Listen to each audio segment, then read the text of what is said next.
Alright, we're back at the scroll saw where we're going to take our drilled mortises, and I drilled out a hole wide enough with independent holes, and then we nipped the remaining bits in the middle very slowly and carefully in order to be able to insert the blade without having to take it out of the holders. And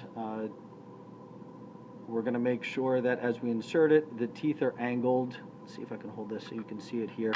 Teeth are angled down towards the table so that as it's making the cuts, it's pushing it into the table. We're still going to have to hold this down carefully, especially as it's a large piece, and it will stick off the table.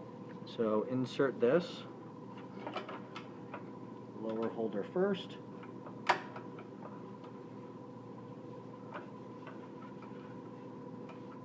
Brace it with the body. Upper holder. Tighten this until it doesn't wiggle. Then we tighten the thumb screw.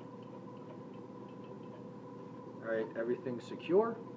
And test start to make sure that we have everything securely tightened, making sure that the blade is not touching the wood in any way.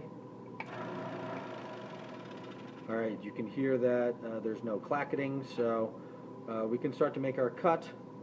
And we're going to cut right up to the line all the way around and try to stay inside the line.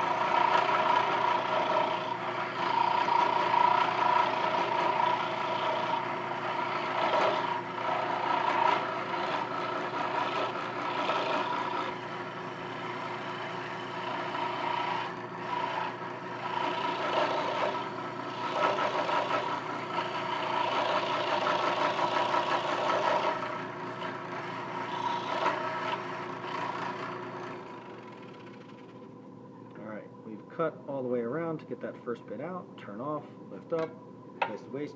Now, our arm is not long enough to spin this all the way around the back side, so we're going to need to spin this around the other way, and then we can cut down the other side.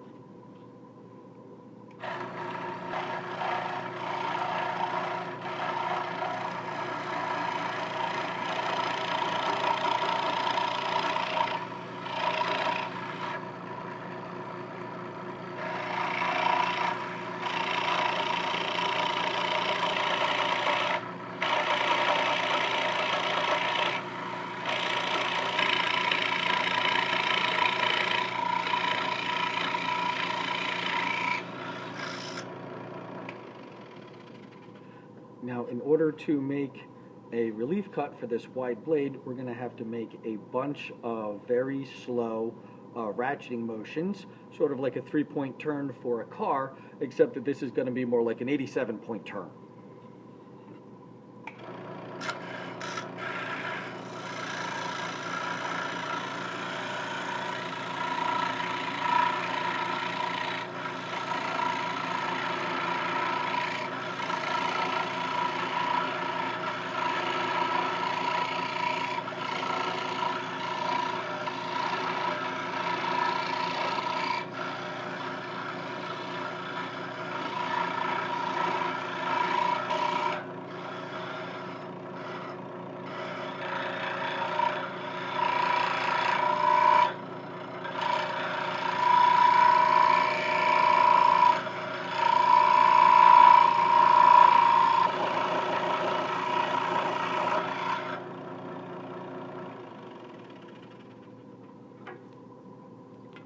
Cut out that other chunk, and I have a pretty good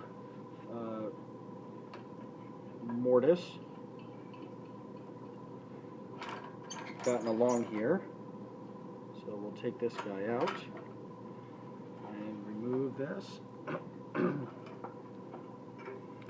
And oh, I'll pick that up in a minute. All right, now we have this, and you can see that I have a few places, high spot here, eye spot there. That's going to need to be cleaned up with a rasp so that I can get the tenon to fit in there.